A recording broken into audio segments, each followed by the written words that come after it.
Although a vacation or holiday at the beach is supposed to be filled with fun, it can also be a magnet for diseases if you're not careful. Most people want to stick their feet in the sand or swim in the ocean, but sometimes, that comes at a price. Some dangerous bacteria hang out at the beach where you are going to have some fun. If you're not cautious, you may have to cut your trip short with a visit to a doctor. Here are 10 nasty diseases lurking at your favorite beaches. Number 10. Hepatitis.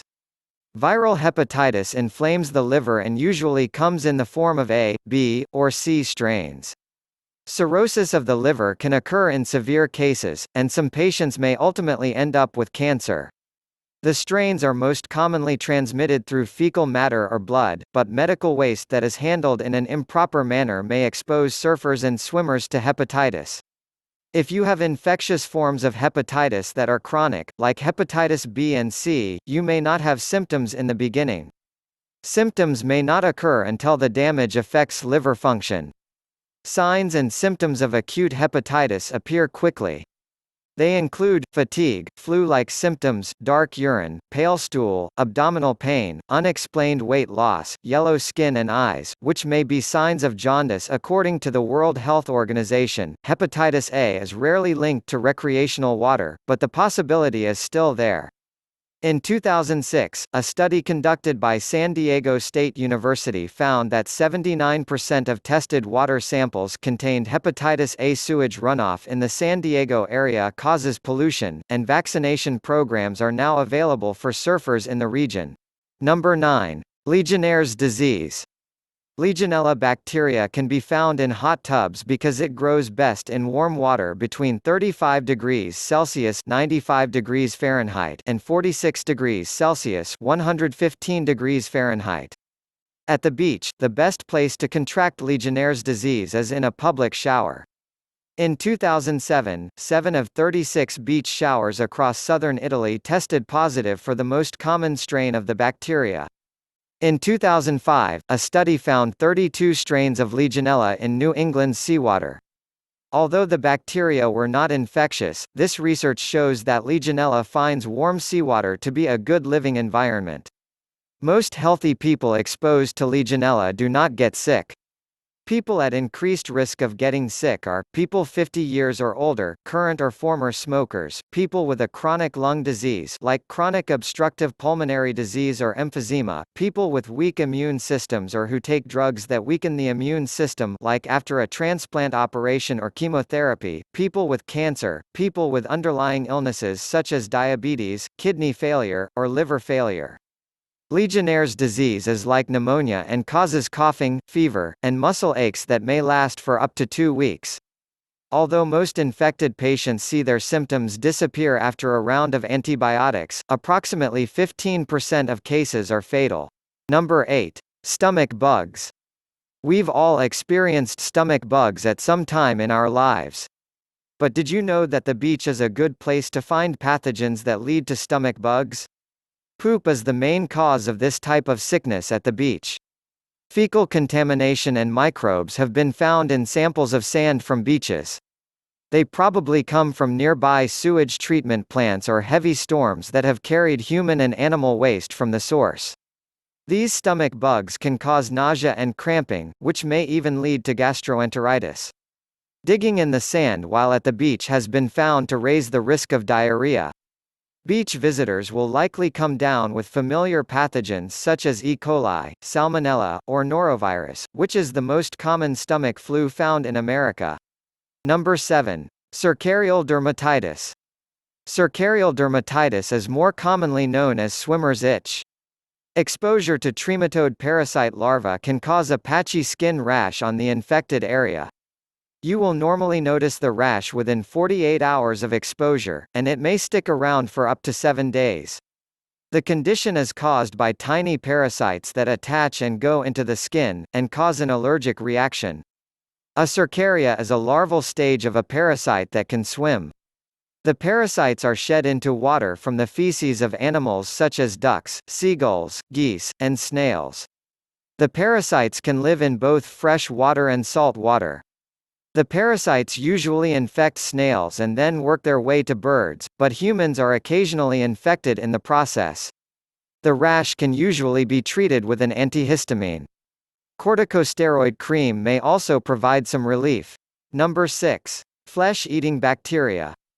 Flesh-eating bacteria, necrotizing fasciitis, is a rare infection of the skin and tissues below it. It can be deadly if not treated quickly. Necrotizing fasciitis spreads quickly and aggressively in an infected person. It causes tissue death at the infection site and beyond. You've probably heard about flesh-eating bacteria being found at the beach over the past few years, but the chance of becoming infected is quite low. According to the CDC, the U.S. averages 95 cases of Vibrio vulnificus infection per year that lead to 85 hospitalizations and 35 deaths. Half of those cases come from waters across the Gulf of Mexico. The bacteria, which can enter a swimmer's body through open wounds, causes the skin to break down and ulcerate. Raw oysters can also harbor the microbe, which triggers abdominal pains, diarrhea, and nausea for those affected. Antibiotics typically improve a patient's chances for recovery, but amputation may be required. The best way to avoid flesh-eating bacteria is to stay away from the water with open wounds and be careful of the shellfish you eat. Number 5. Hookworms. Hookworms are intestinal, blood-feeding, parasitic roundworms that cause types of infection known as helminthiasis. Hookworm infection is common in countries with poor access to adequate water, sanitation, and hygiene. We love digging our toes into the sand while vacationing at the beach, but that may be a good way to come into contact with hookworms. This parasite can be acquired by walking barefoot on ground that has been contaminated with human feces or by ingesting hookworm eggs. The eggs spread anywhere that water moves the soil, making the beach the perfect location to find them. These eggs eventually grow into small larvae and try to latch onto animal skin. If you have hookworms, possible symptoms include an itchy rash, abdominal pain, nausea, weight loss, and diarrhea. Hookworms can easily be prevented by wearing sandals on the beach, sitting on towels when on the ground, and keeping your body washed with soap and water after touching soil and sand. If you encounter parasite, your doctor will likely prescribe you albendazole or mebendazole. Number 4. MRSA. Methicillin-resistant Staphylococcus aureus (MRSA) is a bacterium that causes infections in different parts of the body.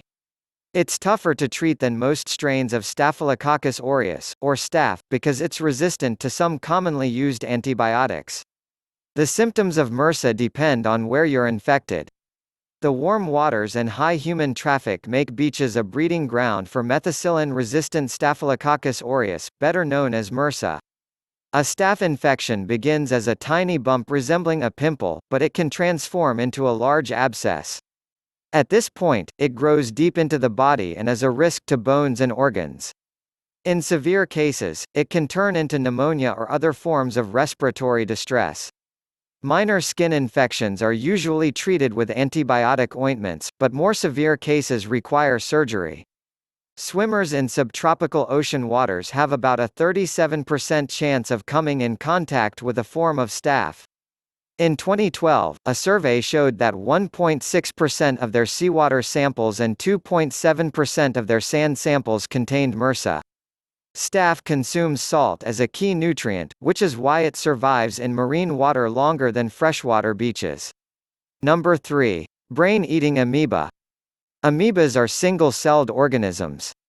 The so-called brain-eating amoeba is a species discovered in 1965. Its formal name is Naegleria fowleri. Although first identified in Australia, this amoeba is believed to have evolved in the U.S. Naegleria fowleri as a brain-eating amoeba that is exceedingly rare and only puts freshwater beachgoers at risk. It frequents the warm waters and soils of freshwater lakes and ponds, which means that swimmers in marine water will not have to worry about the infection. N. fowleri enters a swimmer's body through the nose and works its way to the brain. Although it thrives off bacteria, it will consume whatever is in front of it while in the brain. Symptoms include fever, headache, and vomiting. The usually fatal infection becomes more violent over time by causing seizures and hallucinations before putting the person into a coma. The CDC confirmed that only 34 cases between 2009 and 2018 were linked to recreational waters. They even believe that it is okay to consume water that contains N. fowleri because the acids in the stomach kill the microbe immediately. Number 2. Bloomin algae. Most algae living in the ocean are harmless, but some produce insanely nasty toxins. Runoff can carry nitrogen and phosphorus into waterways, which triggers population explosions known as blooms. These harmful algal blooms contaminate drinking water. Swimmers can also inhale the toxins through water vapor, swallow them, or absorb them through the skin. Some of the toxins attack the nervous system, while others damage the liver. Touching the algae can produce rashes and skin sores. But swimmers who inhale or ingest the contaminated water may experience cramps, diarrhea, nausea, coughing, and ear infections. Dinoflagellates cause the harmful algal blooms called red tides that are in salt water. The chemicals produced by these algae can disrupt nerve cells and cause trouble with the eyes and throat. Number 1. Roundworms. Roundworms are parasites that live in your intestine. A parasite is a creature that lives in or on another creature in order to survive.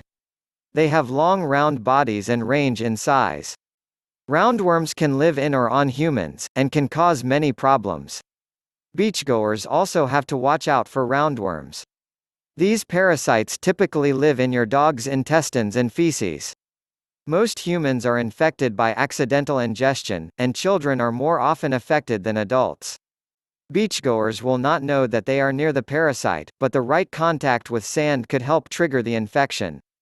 Symptoms may include nausea, vomiting, cough, diarrhea, shortness of breath, fever, abdominal pain, and even worms in your feces. Several medications can be prescribed to help treat roundworms, and many treatments work well.